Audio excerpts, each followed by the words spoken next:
Hello welcome to Silas kitchen. తొందరగా అయిపోవాలి, సింపుల్గా ఉండాలి, అలాగే టేస్టీగా కూడా. మరి అలాంటప్పుడు మన పర్ఫెక్ట్ చాయిస్ ఈ మసాలా పూరి. మరి ఇది ఎలా చేసుకోవాలో చూసేద్దాం రండి. ముందుగా 1 కప్పు గోధుమ పిండికి 2 స్పూన్ల వరకు ఉప్మా రవ్వ వేసుకోవాలి.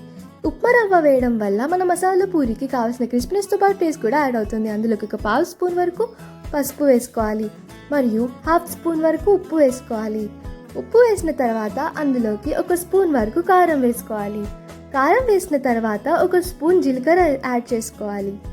జీలకర్ర వేసిన తర్వాత వీడియోలో చూపిస్తున్న విధంగా 1 స్పూన్ కసూరి మేతి తీసుకొని మంచిగా క్రష్ చేసుకొని పిండిలో యాడ్ చేసుకోవాలి. ఇవన్నీ యాడ్ చేసిన తర్వాత పర్ఫెక్ట్గా బ్లెండ్ అయ్యేలాగా మంచిగా మిక్స్ చేసుకోవాలి. ఇలా మిక్స్ చేసిన తర్వాత మధ్యలో వాటర్ పోస్తూ పిండిలో ఎటువంటి ఉండలు లేకుండా సాఫ్ట్గా మంచిగా కలుపుకోవాలి. వీడియోలో చూపిస్తున్న విధంగా ఇలా సాఫ్ట్గా డో అనేది ప్రిపేర్ చేసుకోవాలి. ఇలా ఉండలు చేసుకొని పక్కకు పెట్టుకోవాలి. దెన్ ఒక కడాయి తీసుకొని మనం పూరీలు కాలవడానికి ఎంత ఆయిల్ అయితే పడుతుందో అంత ఆయిల్ హీట్ చేసుకొని అందులో ఉప్పు యాడ్ చేసుకోవాలి. ఉప్పు యాడ్ చేయడం వల్ల మన పూరీలకి ఎక్కువ ఆయిల్ అనేది పట్టుకోదు. దెన్ గరిటె తీసుకొని పూరిని ఇలా ప్రెస్ చేస్తూ కాల్చుకోవాలి. ఇలా కాలవడం వల్ల మన పూరీలు మంచిగా పొంగుతూ మరియు ఈవెన్గా కాలుతాయి. సో ఈ టిప్ ఖచ్చితంగా ఫాలో అవ్వండి.